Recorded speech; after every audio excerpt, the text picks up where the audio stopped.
para sa ulo ng mga balita.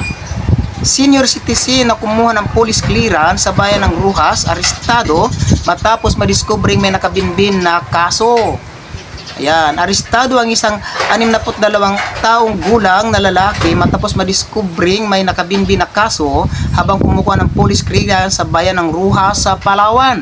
Kinilala ang lalaki na si alias Glenn, 62 taong gulang, residente ng Barangay 3 sa nasabing munisipyo. Ayon sa Palawan Provincial Police Office, naaresto ang suspect habang kumukuha ng police clearance at nadiskubre na ito ay may kaso na least physical injuries na inisyo pa ni Honorable Judge Lobel Moana Hitosis ng Municipal Trial Court na Rojas, Cagayan Silio na may nakalang piyansa na 12,000 pesos para sa pansamantalang kalayaan nito. Samantala, nasa kustodya na ng pulisya ang suspect para sa tamang disposisyon. German couple ninakawan ng mahigit 400,000 pesos na halaga ng mga kagamitan sa bayan ng Port Barton sa San Vicente sa Palawan. Ninakawan ng mahigit 400,000 na halaga ng mga kagamitan ang magkasintang German national sa barangay Port Barton nitong nakalipas na araw. Kinilala ang mga biktima na sina Natalie Nasir at Soren Gisner, dayuhang mula sa bansang Germany na bumisita sa lugar. Ayon sa mga biktima, ninakawan ang kanilang tinutuluyan habang sila'y natutulog at dinapansin ang panluloob dahil hiwalay ang kanilang kwarto sa sala kung saan nakalagay ang laptop at iba pang camera equipments na natangay ng mga magnanakaw. Kasama pa dito $100 na nagkahalaga ng 7,000 piso. Samantala, nakita sa GPS location ng kanilang mga gamit ay nasa Nara, Palawan na ito. Panawagan ng mga biktima na sakaling may pagbintahan o makakita sa mga suspect ay agad na ipagbigay alam sa himpilan ng pulisya. Isang babae naman arestado sa sinagawang drug buy-bust operation sa Barangay San Manuel, Puerto Princesa City.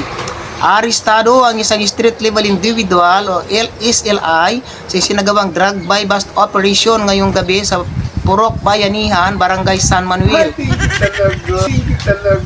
Hindi na pinangalanan pa ang suspect na residente rin ng nabanggit na lugar sa pinagsamang joint operation ng CPDEO, PPCPO, RPDEO, CIO, Marigsuyo at Anti-Crime Task Force ay nakuha sa suspect ang isang sase na pinaginalang shabu na may estimated weight na 0.44 grams na may na may market value na 3,960 at 1,500 by bust money. Samantala, nasa kustodya na ng pulisya ang babae at naharap sa kasong paglabag sa RA 9165 or Comprehensive Dangerous Drug Acts of 2002. Ayan.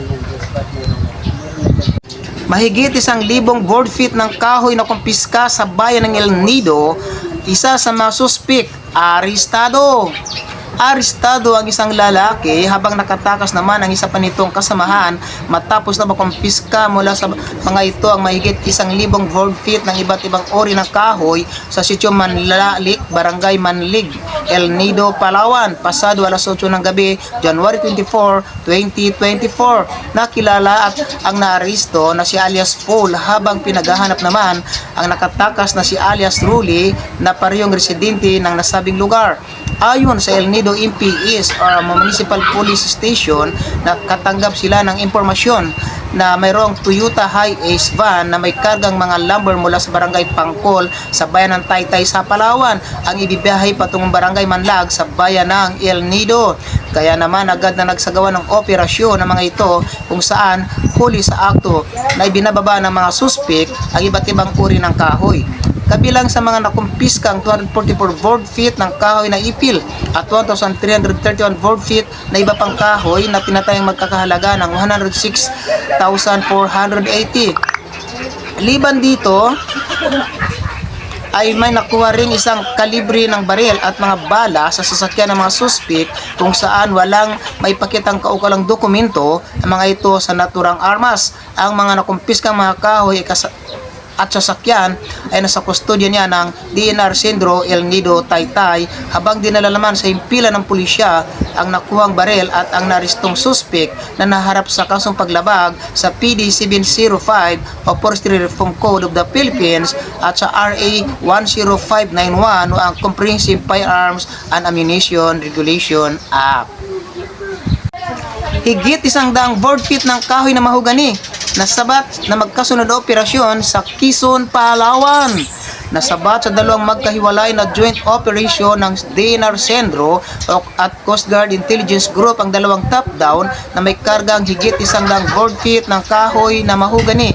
Nangyari ito madaling araw ng January 26, 2024 sa Quezon, Palawan. Kinumpiska ng mga otoridad ng naturang mga kahoy nang walang may pakitang kaukulang dokumento mga nahuling individual. Samantala, naharap naman ang mga nahuli sa kasong paglabag sa PD 705 o ang Forestry Reform Code of the Philippines.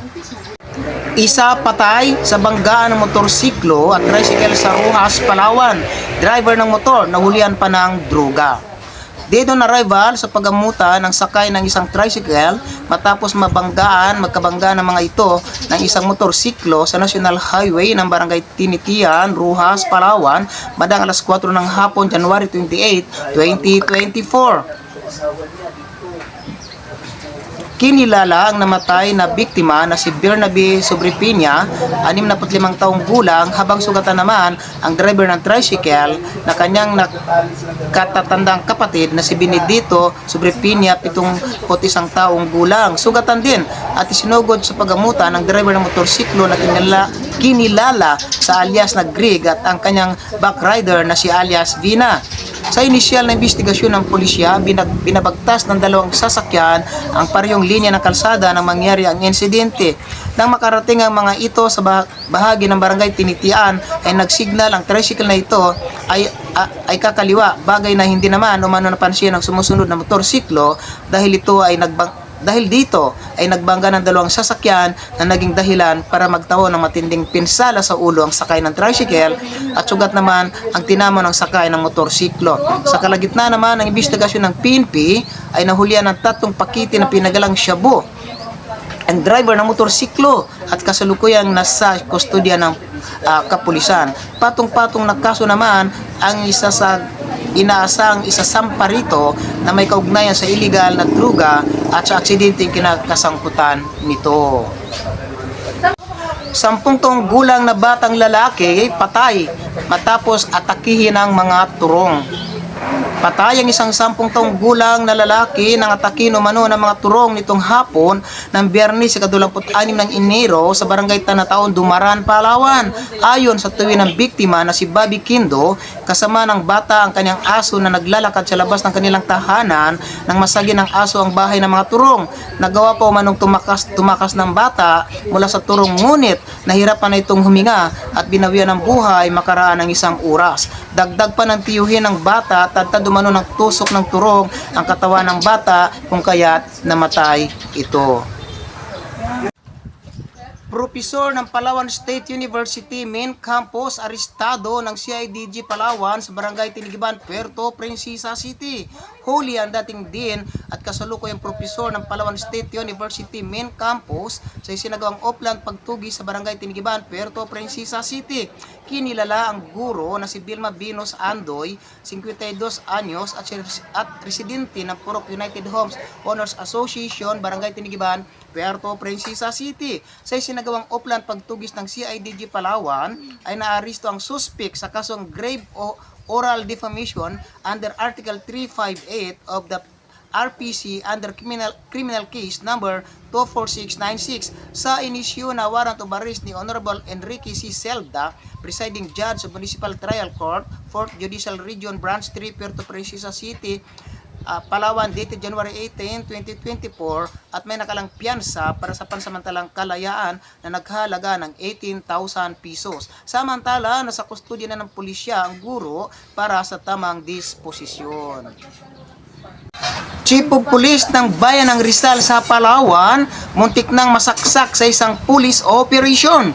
Muntik nang masaksak sa isang police operation ang Chief of Police ng Bayan ng Rizal, Palawan na si Police Major Thirst Starkey Timbang Kaya nitong araw ng Sabado, January 20, 2024. Naganap ang insidente habang nagsasagawa ng warrant of arrest operation ang grupo ni Timbang Kaya sa barangay Panalingaan, Rizal, Palawan.